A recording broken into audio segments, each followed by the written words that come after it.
Hi, I'm Casey. And I'm Gianni. I never finished reading the Animorphs books as a kid, and I still haven't as an adult. And I've never read them. We can't tell you where we live. But we can tell you that we want to revisit these books as adults and dive into what we would keep or change if we were to put it on TV. Two friends, 50-something books. Welcome to morphinbuddies. Sure. I mean, you can cream me anytime. Yeah, I love getting creamed, cream pied, cream... Yeah, they call me Big Cream in these streets. I don't know if you've heard that. So, Gianni, we're going to start this out a little differently. Oh, this is not what I expected. This is going to be an improvisation exercise. Okay. Okay? Okay. Are you tricking me into saying letters or something? No. Like you did with that deep pic? No, that was fun. That was a one and done thing, though. I'm gonna be dead on the floor, and you're gonna have to resuscitate me. Okay. Okay. That's what's happening right now? We're doing that right now? Yes. Ready? Okay. Okay. Okay. Casey, I'm not there. We're on WhatsApp. Nothing I could do. Wait. Stay dead. No.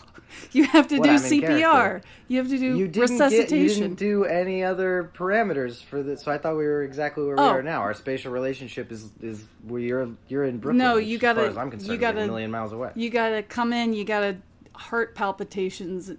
Chest compressions. That's the thing. Okay, so setting the scene, we're in the same space. Yes, you walk in and you see my dead body. I walk into your apartment. Yes. How did I get the key? Surprise. That's crazy. Don't know. What? You're leaving a lot on the table for me to make It's a hypothetical, Gianni. Okay, you asked me to come over. Yeah.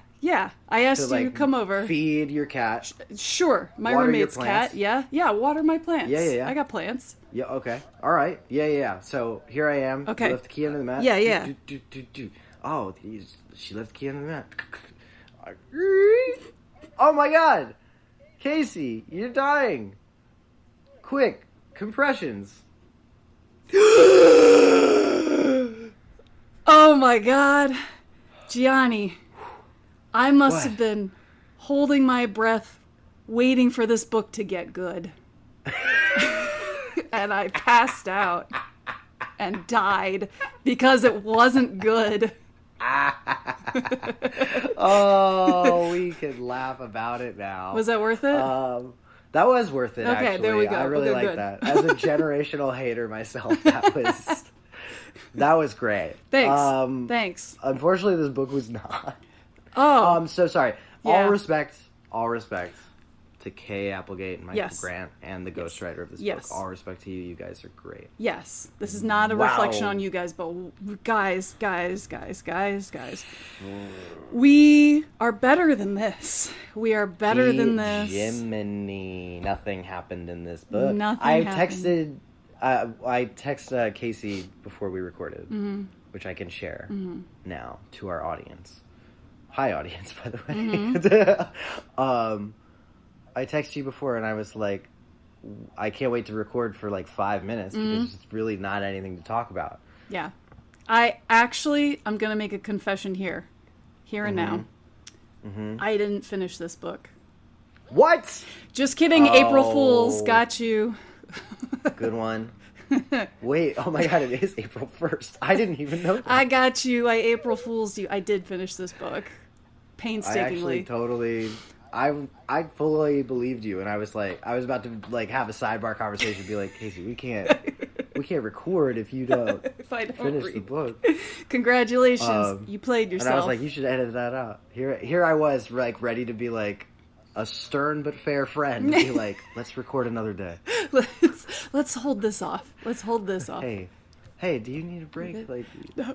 I'll read it to you. It's all good. It's not good. I can't do it to you. No, I did finish this book. Yeah. Consider yourself had. And it just... So today is Wednesday. I texted Gianni on Monday, and I told Gianni, hey, I'm halfway through this book, and I think this is the worst book, period. Yeah. And Gianni was like, oh no. Yeah. And And then I read it yesterday still on the plane. stand by that because we don't get to Australia until the last third of this book. Yeah, what was that about? The whole pitch of the book is like fun new biome, which we've seen before. By the way, we're just full on spoiling this book before we even, which is fine by me. There's nothing to talk about. But also, here's the thing. Oh, I'm gonna get mean, but we already started this podcast saying you were dead from reading this book. So like, yeah, whatever. I was It's dead. not I was really... super dead. Okay, here's the thing. Again, all respect to writers, editors, everybody involved. We know this is not a reflection of you and your work. Totally Respect to you guys. Better examples. We know you're good. Totally, you guys got the sauce. Everyone has off days. This is not the sauce. Here's the thing. Waiting for this book to get good is an expectation that I've put on other Animorphs books in the past. I was waiting for this book to like be a book. I was waiting for this book to like do anything. I think that the biggest actual criticisms now, not just generalities. The biggest qualms that I have with this book are, I mean, the pacing is relentlessly nothing happens, right? Yeah. But like the one pitch that this book had was, let's introduce a new biome. We've seen that before. There was the book number 11, where we went to like the jungle. There was book number 25, where we went to like the North Arctic Pole. or whatever. We've seen before that Animorphs like introduces a new fun location that like you wouldn't expect in Forks, Washington. And I am okay with that. I'm okay with it existing. Those books are not my favorites, but like they at least try to introduce some other fun elements, something interesting, something at least thematically connected to things that we've experienced before. Like The Forgotten, book number 11, the perfect example of this. Because that was really the first time that we like saw this in full. And it was completely recycling material that we had already sort of gotten about Jake and his like a little bit like insecure about the fact that he's a leader, and then the arc and thematic character connection that we're supposed to draw from it is like he may not be the perfect leader, but he's the leader who stepped up, right?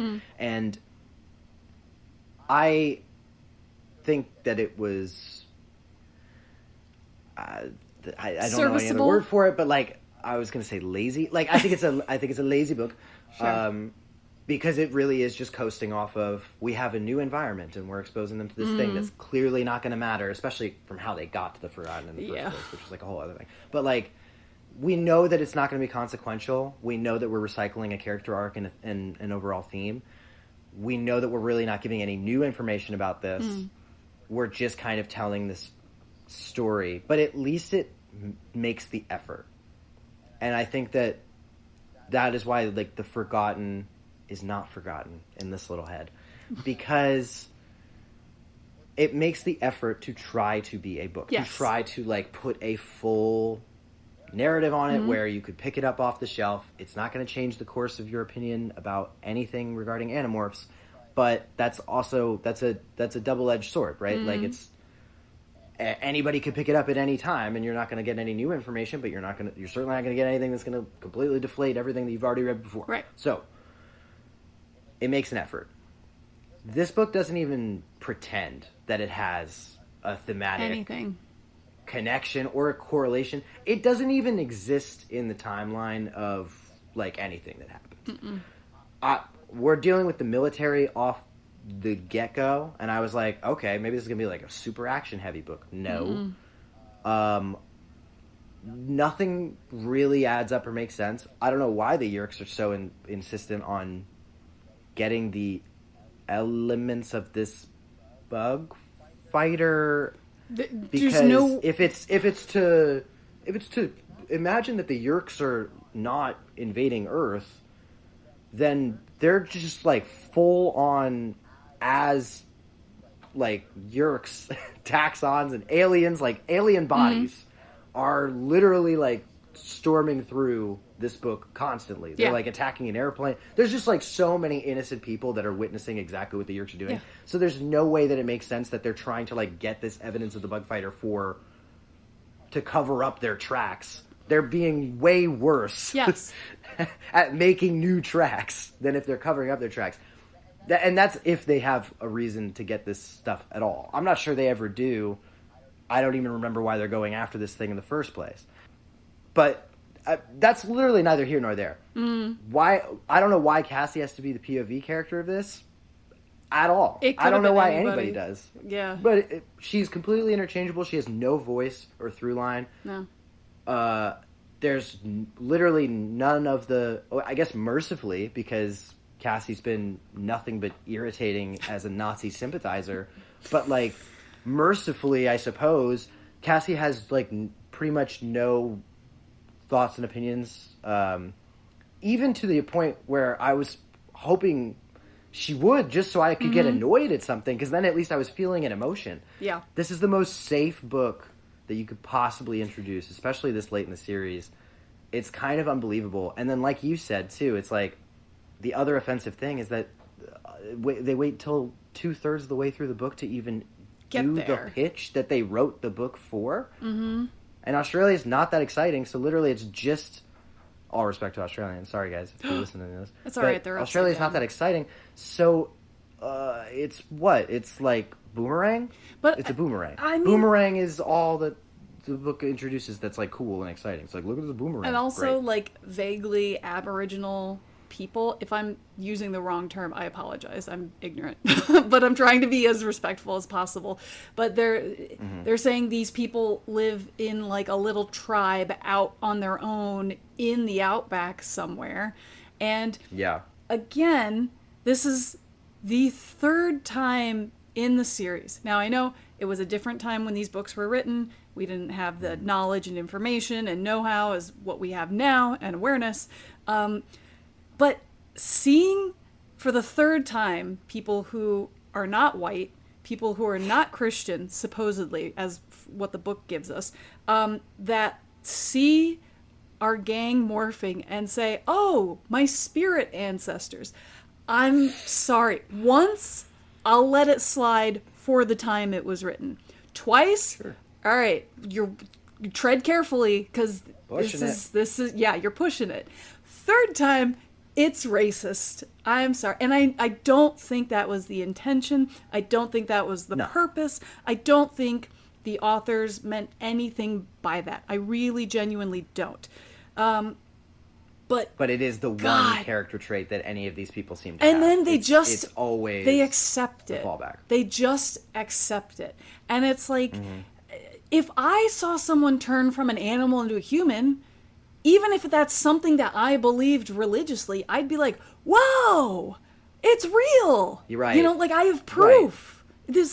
My faith is proven, you know, because that's the whole thing. Yeah, if you believe in God and still God's hand comes down in front of you, you're not going to be like, and I've been waiting for this day. It's like 99% of people are going to be like, what the fuck? Yeah, but no, you're absolutely right. That's such a great point. It's like, not only is it offensive because it's seemingly the only character trait that any of these, and again, I also don't know the term. I think Aboriginal is correct, but you know, if we're wrong about that, then whatever. But please correct us. But but it's the one character trait that all of these entities seemingly have in common. Yeah. And there's really nothing else to it.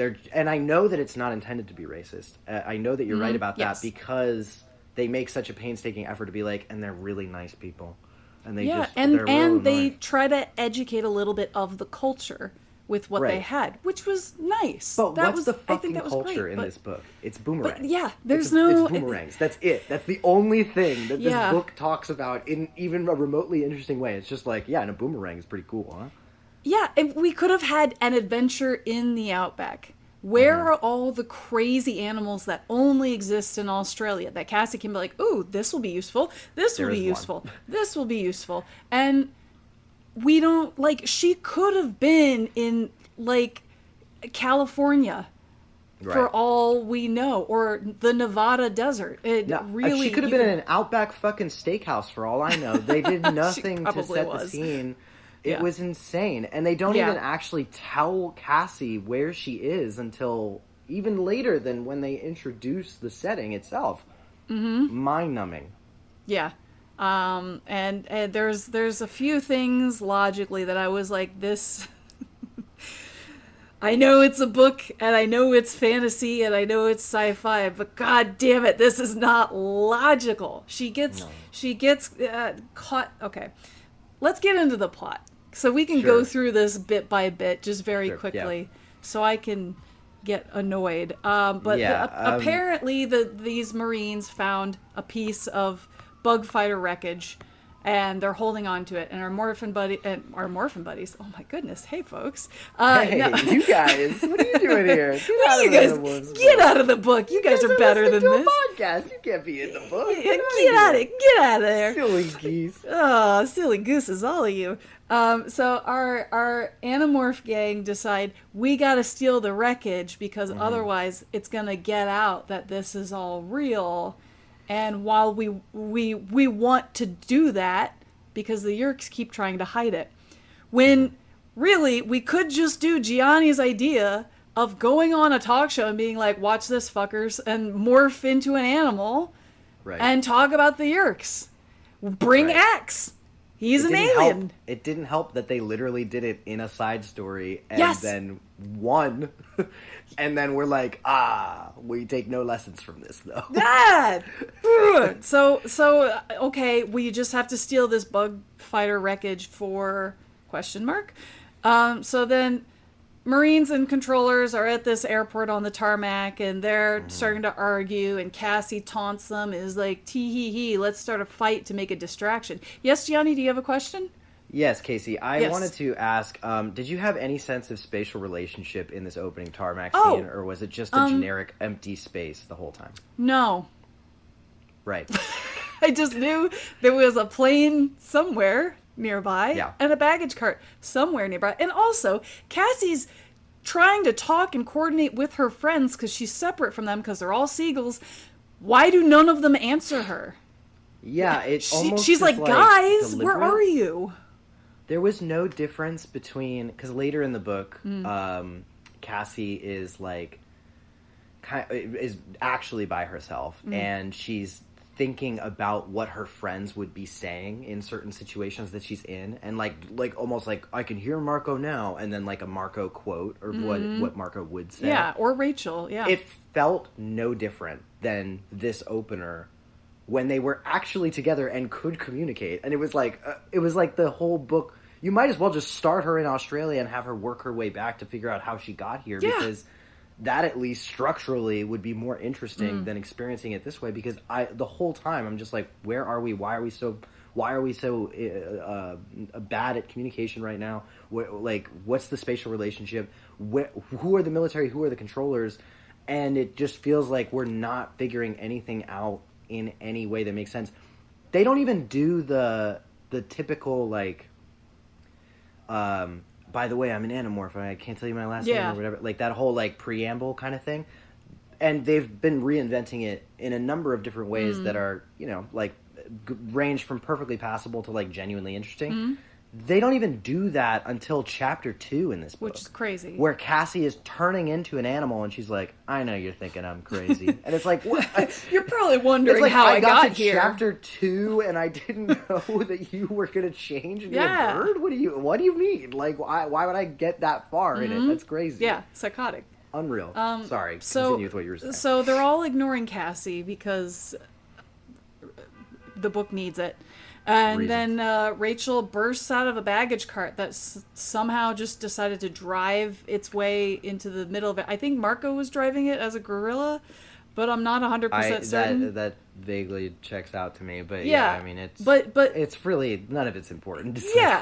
But also there's a bunch of animals on the tarmac, and everybody's shooting at each other all of a sudden. No one raises an eyebrow. Everybody's just like, yes, it's a normal day in the military in Forks, Washington, at an airport, just going guns blasting at different people. Crazy. Yeah, so people are showing up with guns, and they're starting to shoot at each other, and Cassie says, "Hey, Marine guys, you better duck down and hide because they're gonna kill you." And they're like, "I'm a Marine. I don't care. I'm not gonna listen to a seagull."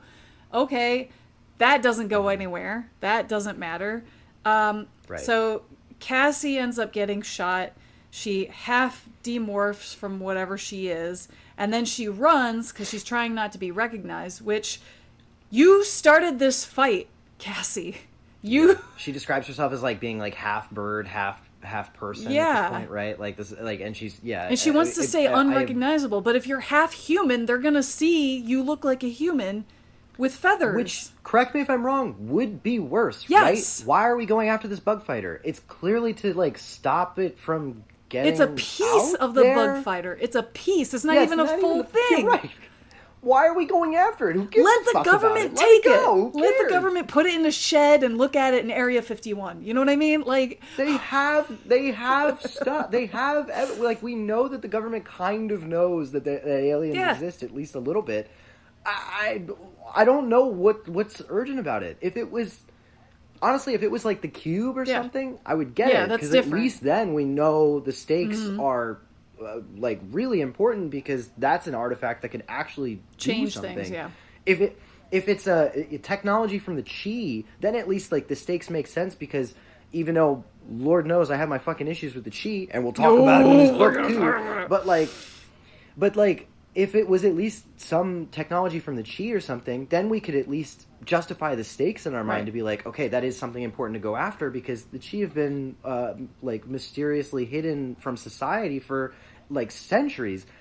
This just makes no sense. No. I don't know why we care about I this. don't either. It's like if aliens lived on Mars and we were like, oh, like a piece of a jet like wing found its way onto Mars, I would not care. give two fuck. I wouldn't care. Like if aliens were like, what is this jet? Like I guess we should study this piece of wing. Like Yeah. okay, what are you going to get out of it? I don't know. You could but probably, if as soon as you figure out what that is, you probably have the technology to just pop on over to Earth and see that we have fully formed Yeah. societies. So what do I Yeah. care? Does it? I don't get don't. it. I don't get it. I'm frustrated. Sorry, keep going. Me too. Same. I was like, we'll talk about this for 5 minutes. Here I am. Just like, So, anyway, Cassie decides, my big plan, I'm gonna get onto just a plane. Not like there's any Right. people get around preparing the plane for a flight. Not like there's anyone putting baggage onto the plane. Not like there are passengers Yeah. on the plane with windows looking out to see a half bird, half girl running across the tarmac. Also, Yes? Question, sorry. Gianni? Here's another. Yes. Here's another one. Yes. Okay, I don't know if you've ever been to an airport where gunshots are fired. Oh. But hey, guess what? They don't do take off. They do not fly. Guess what? They They put a hard do stop not. on that. They do the not one fly. thing airports do, and that I know that they do, is that if a gun goes off, Nope. they probably don't Oh, function. the rest So of the that's day, fucking crazy. Shut down. How did you get on this plane? That's wild. So she gets on the plane. She passes out, presumably from blood loss or from her injuries or something. She's like, I remember her being like under the luggage. She can't really Yeah. breathe, and then she's kind of like almost suffocating. She's Yeah. like changing back into human Yeah. full, and then like passes out. Yeah, And then when she wakes up, she is human. So she's like, phew. Phew. At least I'm not. But also, yes, Gianni. the pacing of this book is so Garbage? frustrating. it's so frustrating because it takes her like a whole chapter to even realize that she is back in her human body, Yes. and that is just too long. Yes. We do not I don't need a have the chapter. space. I mean, how long is this book? 150 pages, Yeah. maybe? Not Like, even, probably 120. There is no reason why we should spend a whole chapter of Cassie trying to figure out whether or not she is human or if she is now a Nothlit. Yeah. That is nonsense. We have seen Cassie many times be acknowledged by other members of the group and Cassie herself as being the most sophisticated morpher in the group. She would know that she's in a human body. I'm sorry. That's it does not compute, does not make sense. You always constantly, the Animorphs are talking about how they're recognizing different changes in their own psyche, in the way their bodies are moving and manifesting in these different ways. They know when they are not human. Yes. And they know when they are human. It is nonsense to believe that Cassie would be so completely delirious that she would have no idea for a chapter, whole chapter in a book this tiny, teeny tiny baby. Baby. Itty bitty. Ugh. Go ahead. She wakes up in this cargo hold under all the baggage. She realizes she is in the baggage compartment, the checked luggage of the plane. Now, I have an issue with this because guess what? There is no heat in the baggage compartment. No, nor is there room. Question, Gianni. Just a quiz. Just a fun little quiz for you. How long do you think a flight is from Seattle, Washington to Sydney, Australia? You're asking the most geographically challenged man in the United States right now. Yes, So I'm aware. Take this with a grain of salt. I would guess over 10 hours. It would be my guess. So, but I don't know. Probably. Right? I looked this up because I was severely annoyed. Yeah. If presumably, based on everything that we know, first off, it's not a direct flight from Seattle to Sydney. I could have guessed. Yeah. It goes from Seattle to Los Angeles.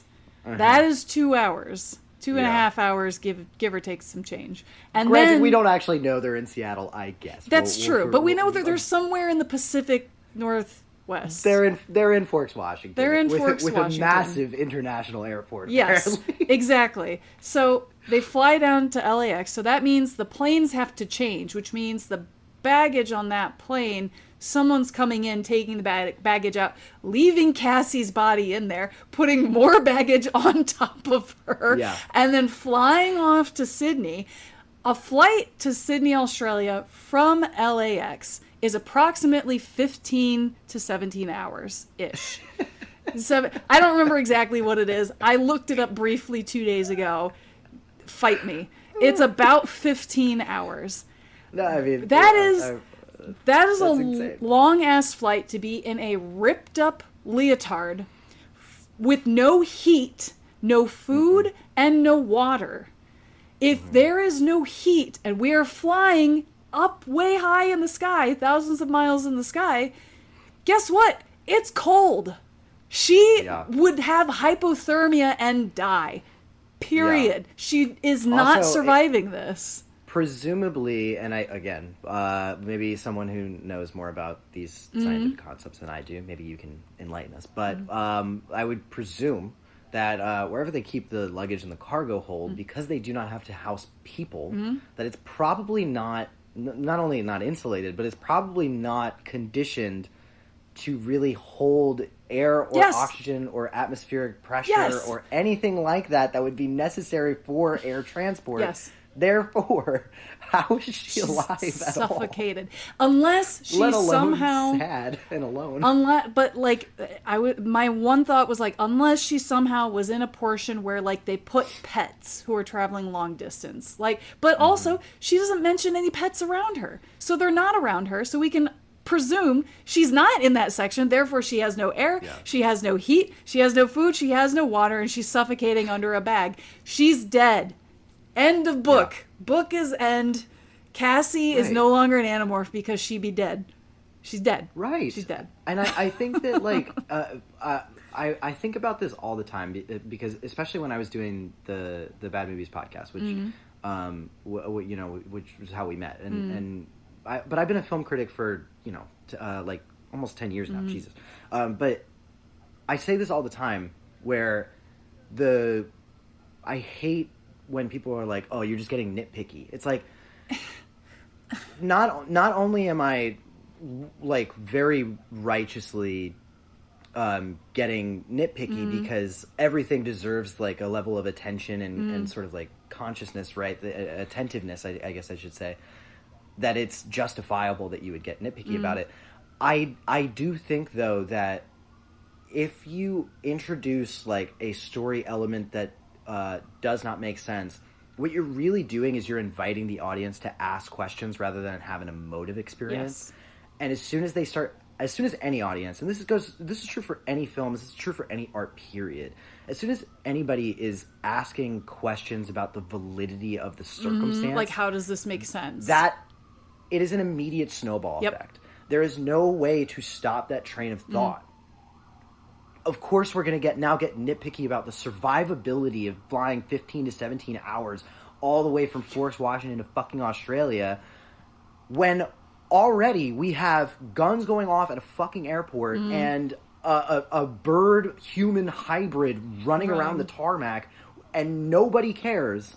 Not to mention the fact that the military was already there to pick up an alien artifact. How were any flights happening, period? That's crazy. That makes no sense. What are you talking about? The military would shut the whole fucking thing down. Yes. That's crazy. And so it's a snowball effect. It has to be, because if it doesn't, then the human brain isn't working correctly and it should be put down. And that is not being nitpicky. No. That is being human. Yeah, it's like as soon as the audience starts to question this stuff, it pulls them out of the story. So instead of focusing on the emotions of the story, instead of focusing on the plot and what the story wants to tell, now you're just focusing on, well, how can that be? Well, I mean, I guess I can kind of understand, but then like, what about this? How come I don't understand this? And they're going to be focused on that instead of what you're trying to put in front of them.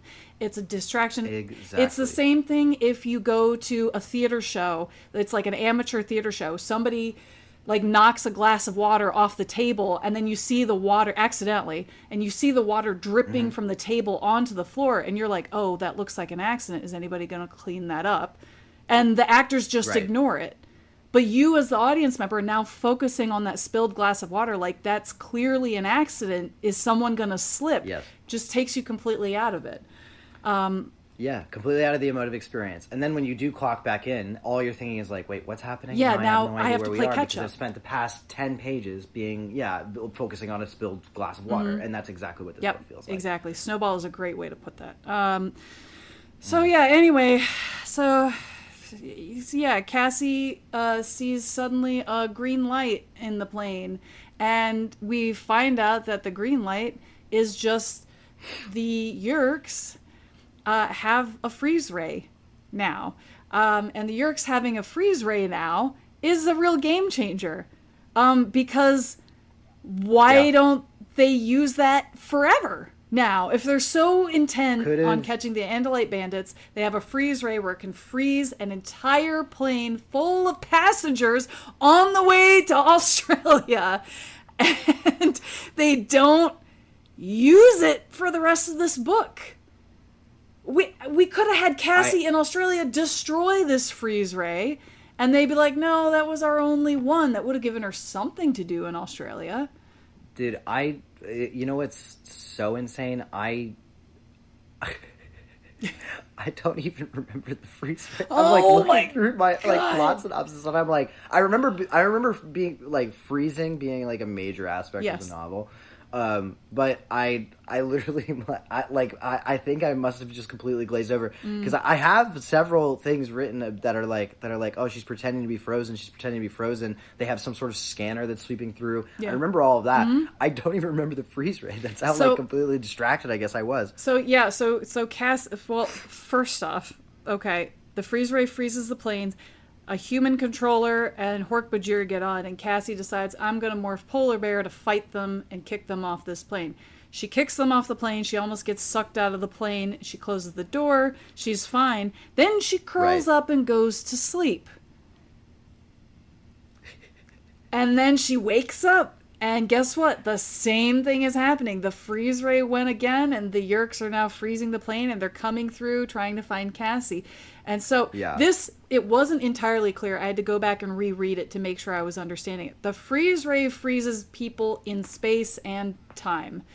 So beautiful. Those sounded very lovely. Thanks. So clarifying question. So freezes them in place and time. So if, say, I'm a pilot and I'm flying a plane, and I get frozen in space and time, I'm Yes. just going like just one speed, just like completely like just a heat-seeking missile straight to Australia. That's probably not. I mean, that's probably the fine. plane isn't even moving at this point. Oh, good. Because the whole plane is like being held in place in the same position, so that when they turn off the freeze ray, you think nothing has happened and no time has passed Brilliant. because you weren't able to move and you had no awareness that you were frozen. It was just like you were knocked out for a second. You woke back up exactly where you were, and you're like, ah, yes, nothing has happened. That's what this freeze ray does, because they decide to get the Hork-Bajir decide to come onto the plane where the This passengers is when are. they start 'Cause Cassie, shocking them, right? Like, yes, okay, I remember yes. this part. And that's why they were saying we need to shock the passengers, because if they have a reaction to it, that means they're aware and they're not frozen. Right. And it's the Andalite bandit. Totally. If they have no reaction, they're frozen in time and space. And but that also, again, that doesn't make sense, because Cassie is on the same plane as everybody else. Why is she not frozen like everybody else? Why do they have to go find her Right. when she should be frozen? And how did she get out of the luggage area and into the actual plane proper? She- Because doesn't she she sit in found, like like- the passenger seat to like pose as like she's Yes. frozen? I remember she, that. She found like a zipper in a wall, and she unzipped, and the wall opened up, and it was a little passageway to go up into the passenger area. A little ladder. What is this, snakes on a plane? Like, what have you ever like? What other plane scenarios? Like, it's like Air Force One and snakes on a plane are the only two that it's like, yeah, probably you could move around, I guess. I mean, I think what it is it's a way for flight attendants to be able to go down to the luggage area should that be a necessary need in an emergency or something. Yeah. But honestly, I don't know enough about planes to know if that's like a There real is thing no or not. way that's a real thing. I mean, I don't like, maybe it know. is. I don't know. If you're a flight attendant, please let us know. Is that a real thing? Because Is that a real thing? I don't think it is. Where would they put it? Where would they put it? I was just on a plane. It was like, on the yesterday, floor. and I was like, "There's It no was- way." It was like a grate on the floor, Yeah, because Cassie had to push up to get out, and then she's like, "Oh, here I am." that's like, just lunatic behavior. Like, what do you mean? Yeah. Who the fuck builds a plane and then is like, "Oh, we should put a hole in it yeah. in the floor"? So there's a plane with a hole in the floor that Cassie crawls out of, like the weird thing that she is, and the Hork-Bajir find her. There's like almost a shootout, and Cassie's like, "I have a great idea. I'm just gonna jump off this plane." Great idea. What could She go wrong? takes a big old jump. She starts morphing bird as she's falling through the sky. For the record, if which that is- plane door is open, all of those people are getting swept right out of it. I mean, there's just no way. Even if it's actually- frozen, like, what? Actually, I think the whole getting sucked out of a plane is actually not true. Oh, really? I don't think, like, if a window breaks or a door opens, even though there's a whole pressure thing, I think that's a thing that movies made up for Got tension. it. I don't think that is actually... Please, again, There you if go. there's a My flight attendant, mistake. please I correct me if stand I'm corrected. wrong. Yeah, I have no idea. I'm sure that. Well, Please I know correct that us. there's probably different levels of the atmosphere, and Sure. maybe that's more feasible than others, and maybe she's Yeah. at like a low enough. I have no idea, but like, yeah. I don't. Then I'm wrong. Continue. I think it's not a real thing that the movies made up, but I please correct us will if we're wrong. absolutely concede because all I have Yeah, who I cares? have no horse Who in cares? this race. So she flies out. She has a conundrum of like, oh, I don't want to shoot the Texan, but it's him or me. Shoots the Texan. Mm-hmm. Yabba dabba do. She morphs Osprey. Then she falls on the ground. She decides to morph a flea and hide in the sand. As the Yerks are coming after her, they can't find her. And then she demorphs, and she sees there's this kid that just comes up right behind her, and he's like, some hey, that was local pretty boy. Cool. Just like whispering in her Oh, ear. Did you just turn into a flea, Mom? Yeah. Yeah?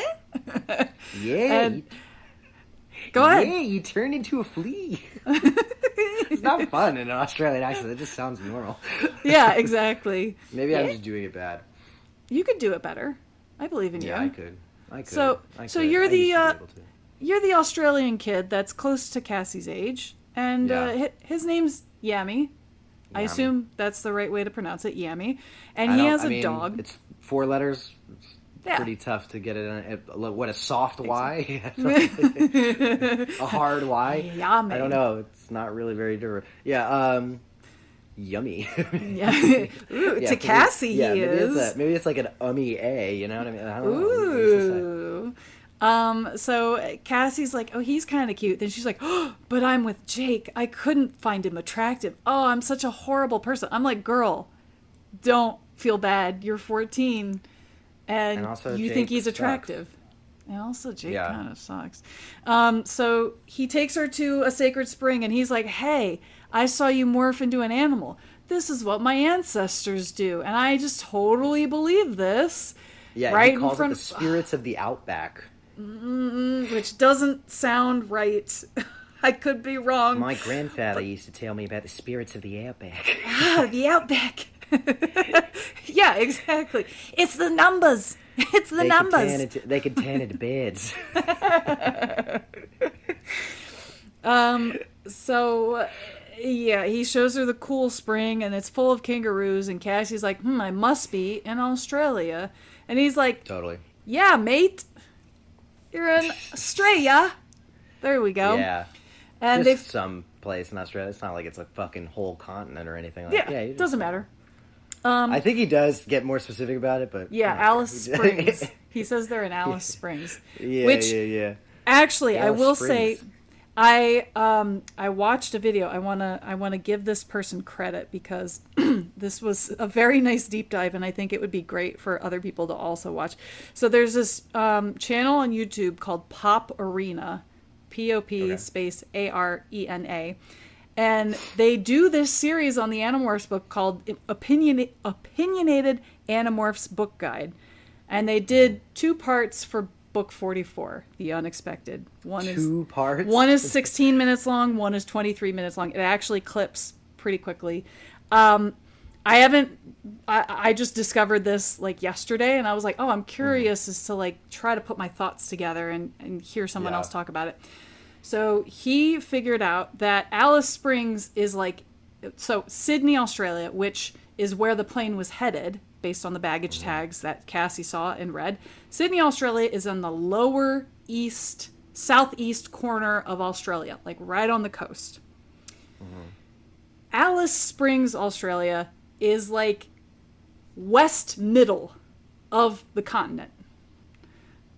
So if she jumped from the plane that was headed to Sydney before they landed, and we can presume they're coming from America, She went 100,000 more miles. they overshot Sydney so hard. How are they ever going to get pilot of all time? Oh my god, it could be the lost plane. Gianni will never know. Truly. It could be oh my god. the lost plane. If she just stayed on the plane, she would have found Amelia Earhart. Oh my god. Amazing. They would have gone all the way to the Bermuda Triangle. So anyway, again, snowballing. This is exactly what Gianni's talking about. So Cassie sees a kangaroo tangled in a fence, and she's like, don't worry, I'll come save you. And she acquires the kangaroo, and she's like, Likely yes, place now I have for a a fucking kangaroo. kangaroo to be. And it's stuck in a fence, Yep. I guess. It's just stuck in a fence. Sure. You know, sometimes you gotta be stuck in a fence. You know what I mean? No. So No, Yami. I don't. Oh, well, No idea what you neither mean. do I. Never So had here we that are. experience.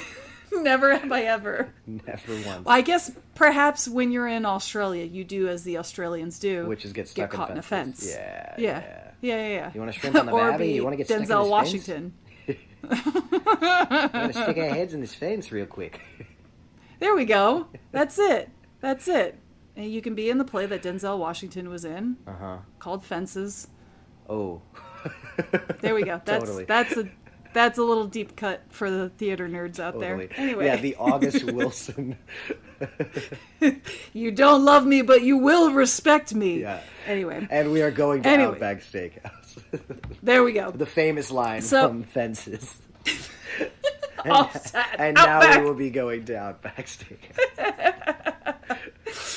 So Yami takes her to his outstation. That's like his little home that he lives with his family. With his grandfather who's sick or something. Yeah, his grandfather doesn't seem like he's feeling very well. And Yami's like, oh, our radio was knocked out due to falling shrapnel from the bug fighter that Cassie shot, but he doesn't know that. Nothing. And because their radio is destroyed, they can't call for a doctor, they can't call for transport, and they have to wait till the postman gets there. When does the postman get there, Gianni? When does he get there next? Next week. 6 days. And so Cassie's like, she's like, damn. I think he says like Tuesday, and she's like, that's next week. And he's like, yes, you can count. Yes, congratulations. And so way to go.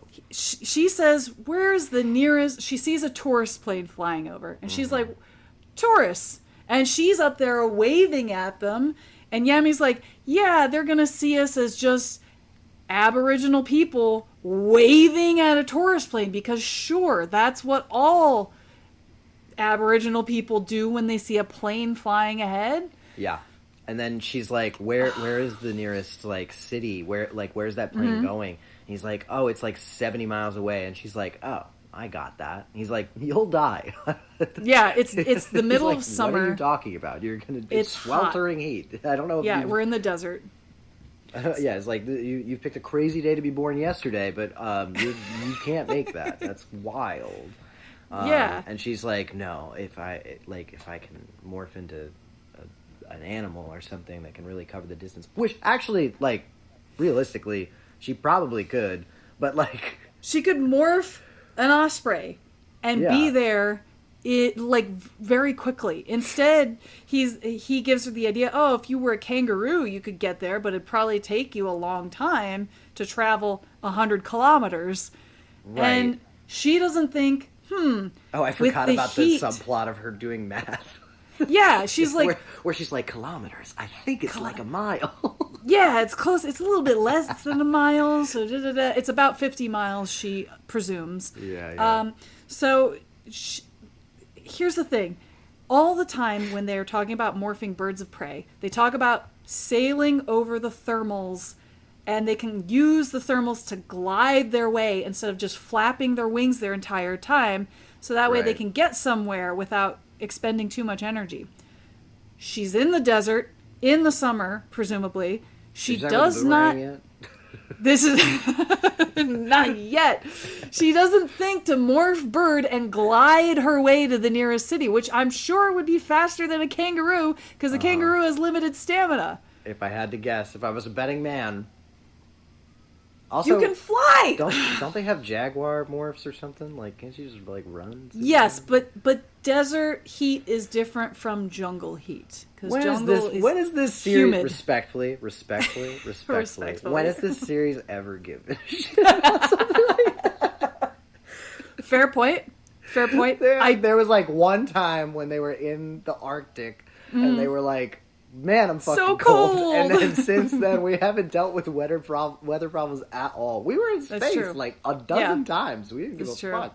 No fucks were given. Space is cold. So anyway, Cassie is like, I want to go as kangaroo. And Yami's like, well, you can't because it's desert and it's hot and you're going to die from dehydration. Whatever. So if you're going to go, you should go at nighttime. And Cassie's like, fair point. I'll go at nighttime. So then Yami's grandfather gives Cassie a hunting boomerang and shows her how to use it. Right. Very cool. It doesn't come back, which what? What do you mean a boomerang doesn't come back? Yeah, I thought that's the whole point. It comes... Hey, Australia people listening, is that real? is that real? I have thrown a boomerang once, and it did not come back, and I was like, well, clearly I didn't do it right. But yeah.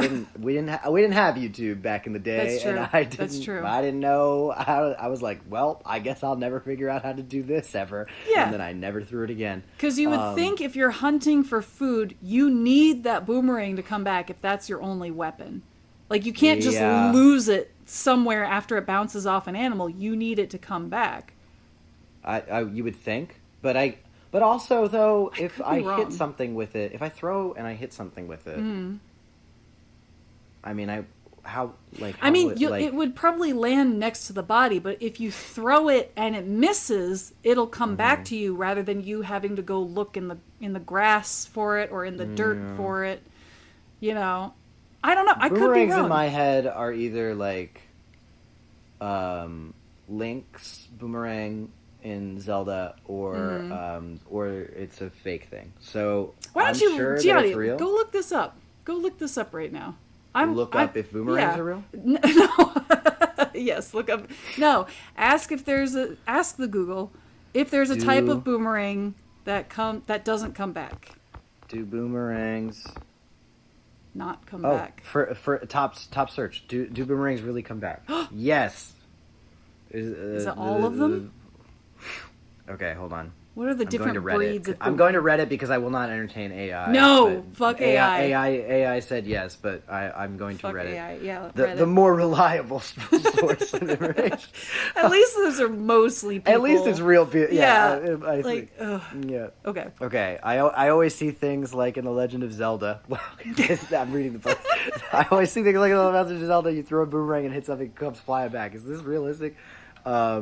Okay, first comment. I got sick and tired of my boomerang, but I couldn't throw it away. Then if it's made properly, it doesn't hit anything, and you threw it correctly, it comes back. The more skilled you are, the closer it comes back to you, so you could potentially catch it in the air. Oh, that's fun. No, it never comes back, even if it just grazes something. And when they do return to you, the boomerangs usually return at a slightly higher altitude. Huh.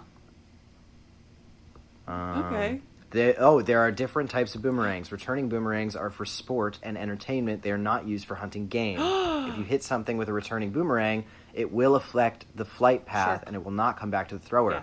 Non-returning boomerangs are used for hunting. They are designed to be thrown straight and with enough force to knock down prey. Oh! There you go. Okay, so there are different types of boomerangs. The more you know. Hey, consider yourselves educated, folks. Yeah, imagine turning on this podcast and then all we're doing is just talking about the history of boomerangs, and realism of boomerangs, debating the realism of boomerangs. Yeah, that's what this book does to you. So, anyway, Cassie and Yami accidentally touch noses, which why is he that close to her? Like, he's literally just like talking to her and they're touching noses. And Cassie's like, oops, I accidentally touched noses with him. I'm like, girl, how close were you to him? Honestly, it's the best part of this book that they're cucking Jake in the Outback. That's like that. If it was the whole book of that, I would have been down. Jake. We've got Marco as a cuck. Jake can be a cuck too, you know?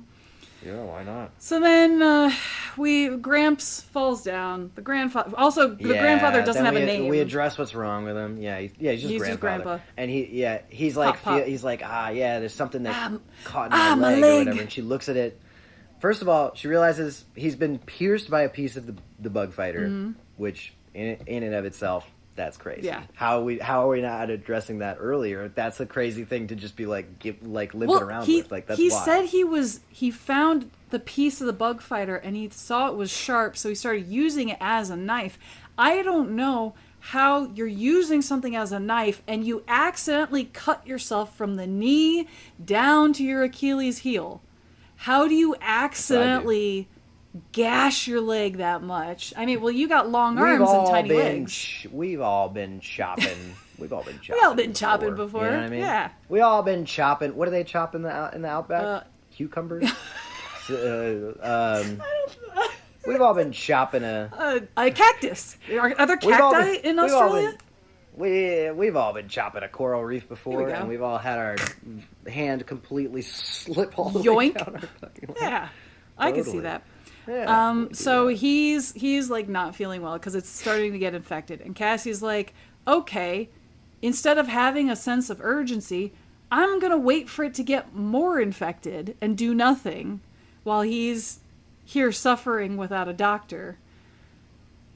Oh, all right. Well, the leg wound gets so bad and so gnarly after waiting all day. She goes to the only conclusion she can have, which is he needs to leave it.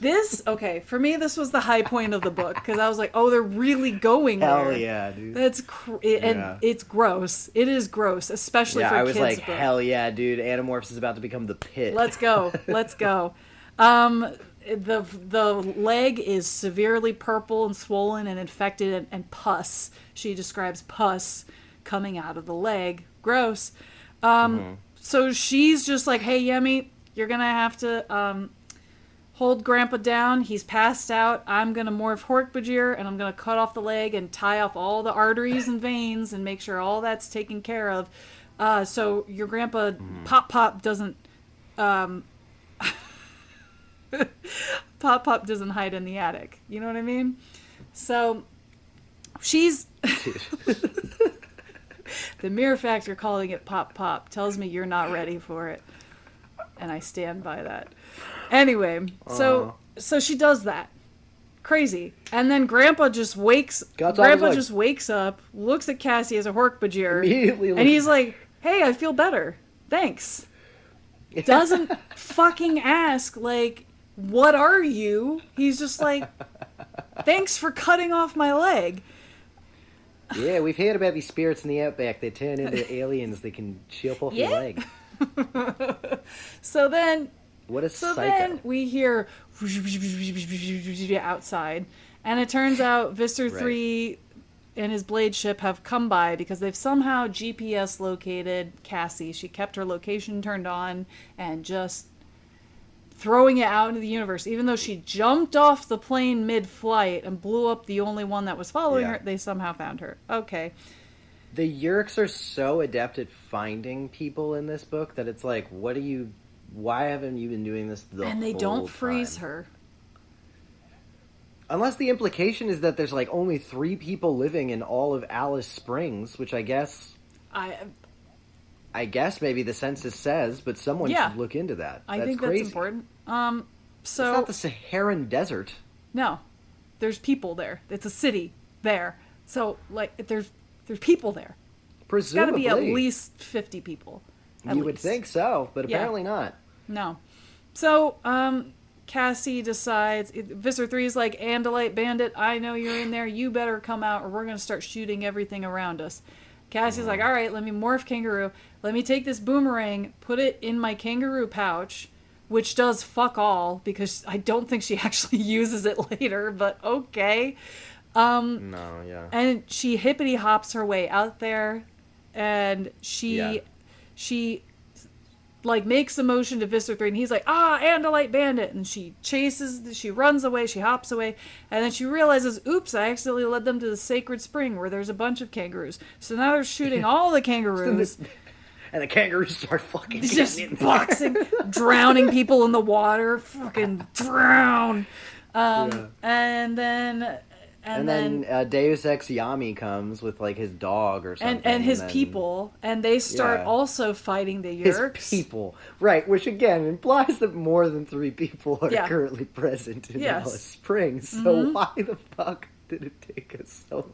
How did they find us? That's crazy. I don't know. He brought his dog too, which made me nervous because I thought they were going to kill the dog. They don't kill the dog. Thank you, Ryder and Applegate and co. Yeah. So the dog saves Cassie, and then for some reason, I thought this was taking place at night because Cassie waits until night to go and get the doctor. So presumably, if it's not nighttime, she's been hopping to the sacred spring, and it's taken her over 8-9 hours to hop to the spring. But how they got back to Yammy's house in less than half a day. Are we putting logic on this? Yes. So then a tourist plane flies over, and Visser 3 says, we have to hide because we can't expose ourselves. Like, what? What are you talking? You have an Andalite Bandit. You have a freeze ray. You are there. A plane in the sky. Why can't you freeze this plane? Do anything. What are you talking about? What do you mean? It's like you're right that you have her. She's right there. Take her. Who gives a fuck? Shoot the plane. Kill everybody on that plane. Who gives a fuck? You have the Andalite Bandit. You have the piece of bug fighter that you didn't want to get out to the public for whatever reason. You were already ready to kill this tribe that's been housing Cassie. What? Oops, they're gonna see me. Teehee, I'm shy. You already froze a plane in the sky. What do you have to lose? You've done everything to try to get this piece of a bug fighter, and then you have another one now that's down in Australia that just pierced through an old man's leg. Newsflash, pal. They're gonna be talking about it. Yeah, and then... It's news. And then, what is the second Deus Ex Machina, Gianni? What is the second thing that happens that saves Cassie that we don't get to see how it happens? Or the aftermath? Hello, I am the chief. Lords, or Lourdes, don't know how to say her name. She was in a previous book. Lourdes. She was in a previous book where they had to rescue her. Yeah, remember her? Everybody's favorite character, Lourdes? Yeah. And she says to Cassie, hello, I am here to save you. I heard you were on the plane, so I also got on the plane somehow, even though I wasn't anywhere nearby. I found you in Australia and followed you around. Didn't make myself known to you at all while you've been here for an entire day, maybe day and a half now. And now I'm just going to take you back to America. How? Jump cut. How? We are not... But first, demorph behind this bush image. Oh yeah, because I've hologrammed you away from everybody. So now... That's what we do. We hologram. Couldn't hologram the plane that was innocently frozen in the sky, but we can hologram you now. Gianni, I'm so sad.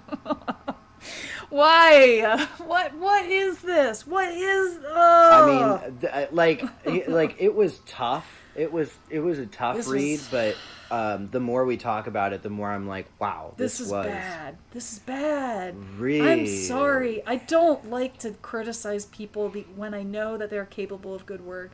Guys, I don't know what to say that's positive.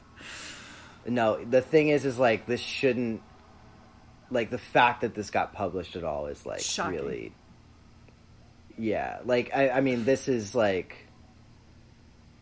and already I was, like, going through the forums and stuff, and, like, people pretty unanimously are like, yeah, the most forgettable one, and bad. It's like, it's rough. It's way worse when you really, like, break down all of the different elements that just are complete and utter nonsense. It's like, there's just no redeeming qualities. And again, I cannot stress enough, like, we're just talking about just the structure and, like, plot elements.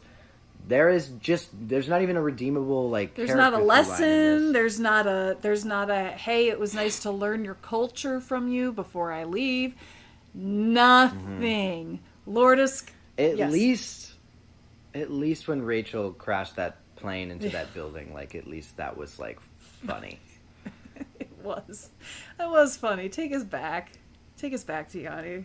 Take us back. I'm sorry. We were ungrateful when we didn't understand, guys. We didn't know how good. Morphinbuddies, you didn't warn us. You didn't warn us.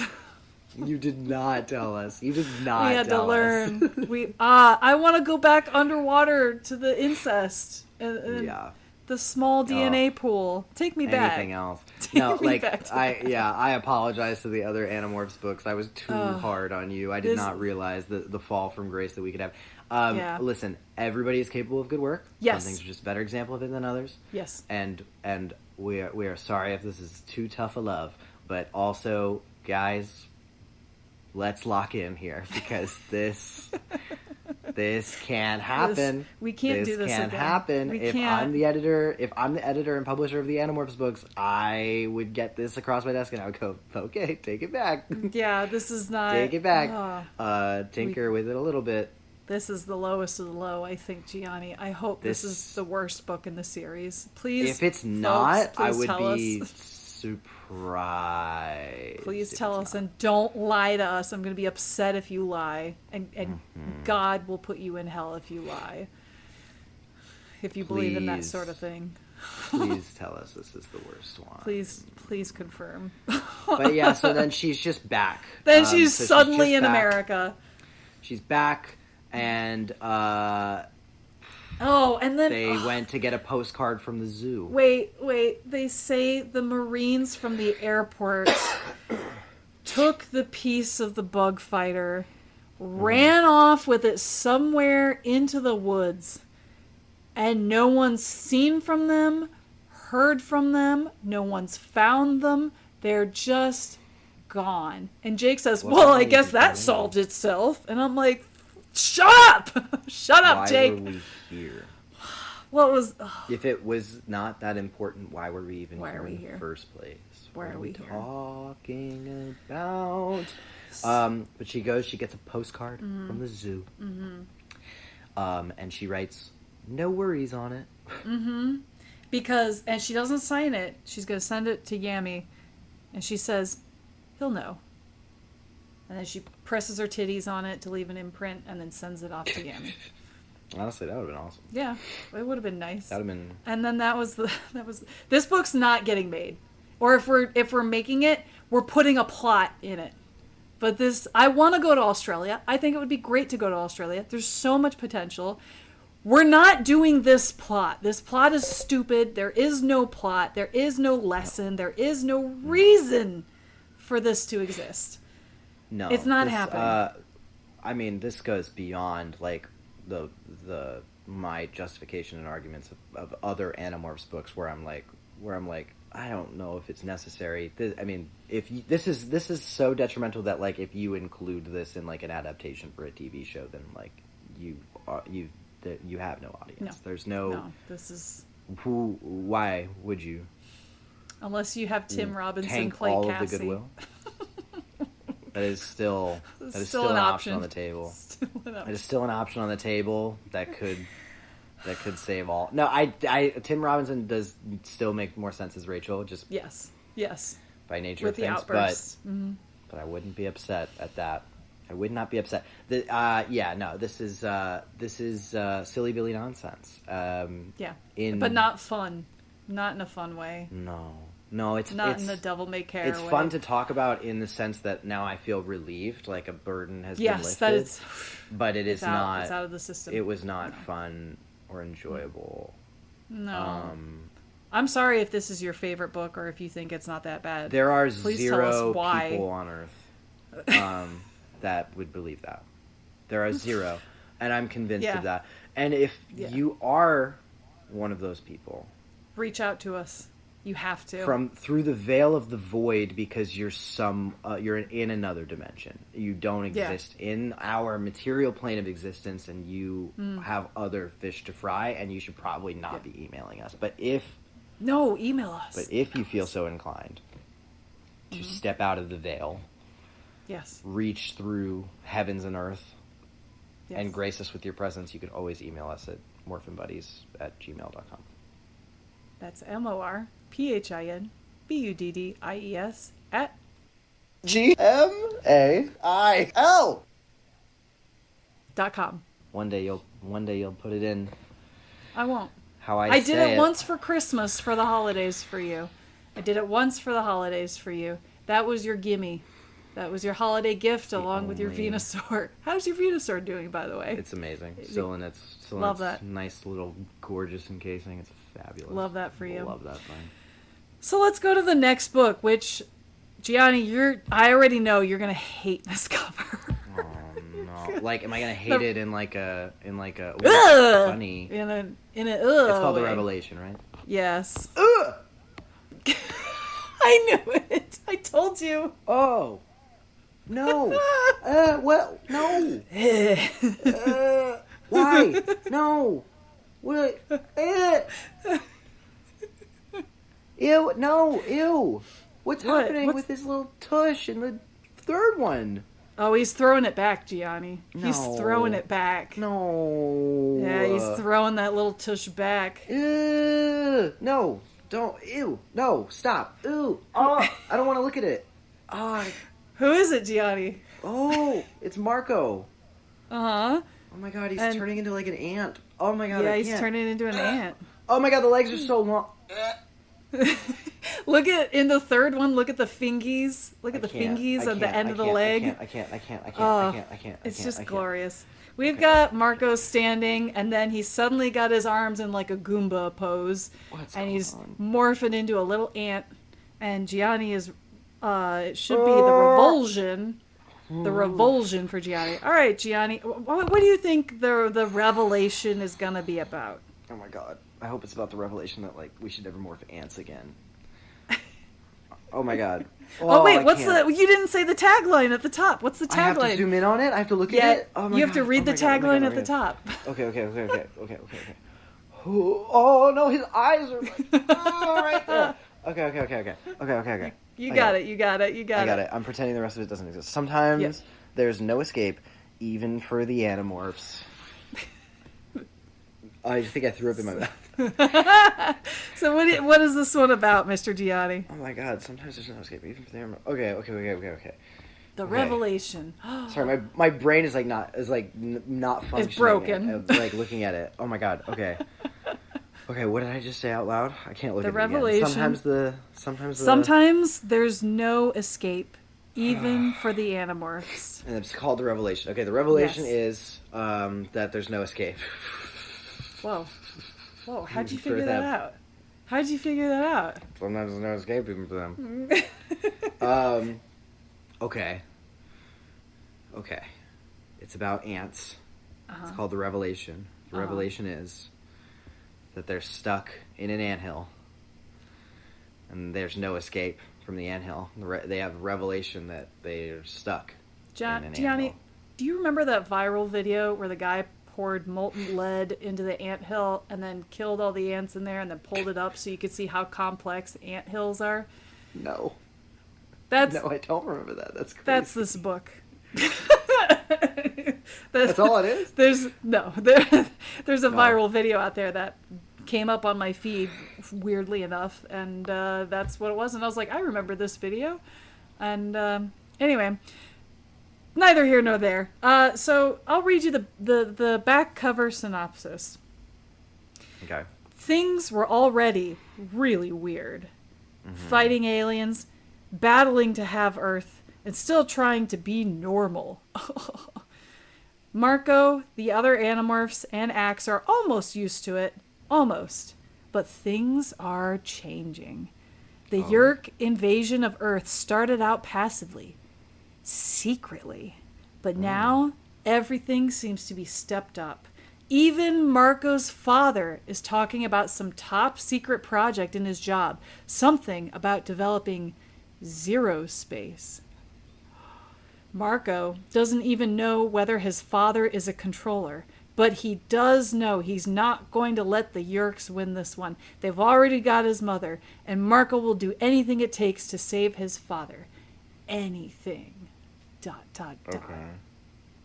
Okay. So two thoughts that popped in my head. Yes. One is it's like insulting that right on the back of the book where Yeerks had ample opportunity to just be loud and proud. Yep. This whole book is about how Yeerks are now going to be loud and proud. That's insane. Two, clarifying question. I recall, like, it might have been back, like, I know Alien, exactly what you're like, going to say, too. That didn't Axe, like, basically give them, like, the formula for Z-Space? Yep. He did, right? Yep. Okay, so they just now figured it out? Or I guess. Trying to figure out the algorithm or whatever. Figuring out the calculations. I mean, it's not, like, I guess, completely impossible. In fact, I'm kind of glad for it, because at least it's, like, addressing, like, a pretty big, like, shoe that dropped. So, like, I'm kind of happy that they're jumping back to it. I'm just a little surprised that it took them that long to be like, wait, this formula is crazy. Well, I think they looked at this book and said, we got to do better, guys. We have to be better than this. And it's true. They do have to be better than this. I'm still, like, flabbergasted that they thought it was publishable. Yeah. Yeah. So that's, like, shocking. I mean, listen, it's not going to be hard to go up from here. You know what I mean? Oh, I mean, I'm thrilled. Honestly, it sounds like a pretty engaging plot. Yeah, it does. Hopefully they can do something. So I'm definitely looking forward to this. I'm hoping this one will be pretty good, I think. Really quick. Yes. Before we go. Yes, Mr. Gianni. I have to look up. I'm so sorry, but I have to look up who the ghostwriter is of The Unexpected. Oh, yeah. Take a look. Take a look-see. Seropedia, what do you got for me? Seropedia. Our captain, our king. Oh, Captain or King. Okay. Lisa Harkrider. What else? Harkrider. What else has Lisa done? Okay.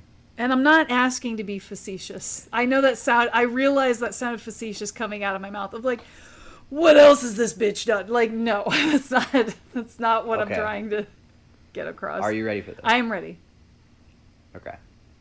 First, I want you to guess how many books, according to Seropedia, who I trust implicitly. Yes, me too. Winner of the Buddy Award. Yes. According to Seropedia, how many books do you think Lisa Harkrider Ghost wrote for this series? 1? Is it just one? More? Is it one we've already read before? Well, so that was the second thing I was going to tell you. Okay. Not only does she have 3 ghost-written books in this series, we have only read the first. What? What? We've only read the first? Because I was going to say, the Brazil one and the North Pole one. Nope. She's got 2 others. Oh. You know, Gianni, you have to start somewhere. Uh-huh. We can only go up. There's truly... Lisa, I'm rooting for you so hard to redeem yourself. Lisa, I'm rooting. And Casey, for, I won't tell you. I won't tell you which ones. I won't tell you which ones. Don't tell me which ones. I don't want to know. I want the next several ghost-written books in the series to all for you to be thinking about. Did Lisa do this one? Did Lisa do this one? Did Lisa do this? Lisa, I'm so sorry we were mean to your book, but. I'm not trying. We're not trying to purposely be rude or mean to I'm you, really your trying character, to your be, talent. Yeah, you genuinely. You published a book, and that is more than most people have ever done. You published 3, apparently, and and also sometimes we're just goofing. You know what I mean? I am not goofing about this. I really did not. Listen, potato. You know what I mean? So. Yeah. Lisa, we are rooting for you. And I am so excited to read your next book because I know it's going to be a better showcase of your talents, and I know you're a better writer than what you were given for this book. Totally. Yeah. And absolutely. I mean that sincerely. Again, I'm not being facetious or rude or mean or anything like that. I genuinely mean that. Absolutely. So I have great expectations for you, but not in the Charles Dickens way. So.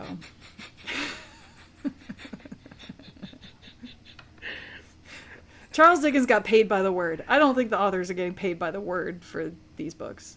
No, they got a flat rate. I think poor Lisa got a smooth $10 bill,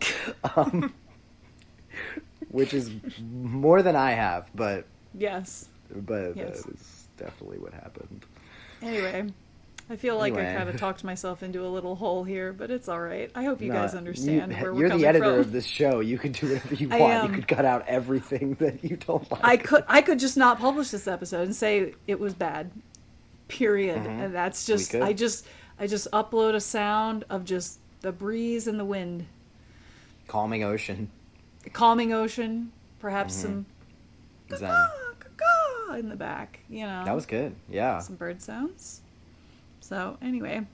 All right, folks. Well, I don't want to leave on a melancholy note, but here we are. No, it's not melancholy to hope that someone writes a good book. It's hope. That's what we leave people with. It's correct. Hope. Excitement for the next adventure. It'll be great. It will be great. It's like coming to the end of a bad year and being like, next year's going to be way better. It's like that. Because it can't be worse. It can't be worse. It just can't be worse. It can't be worse, Gianni. It can't be worse. So, we love you, our Morphin Buddies, and we appreciate your listening ears so much. Gianni's giving you a thumbs up. You can't hear it out there. because this is an audio medium. You could feel it, though. You could feel it. I bet you could feel it. You feel this right here? You know what I'm doing right now? Oh, God. Oh, stop. Oh, Gianni, stop. It's so invasive. You guys will never know. They like it. They like it. They like it. They like the attention. that. All right, folks. We'll see you in the next episode. The revelation. Perhaps we shall reveal you there. Stop talking. I hate myself. Bye. Bye.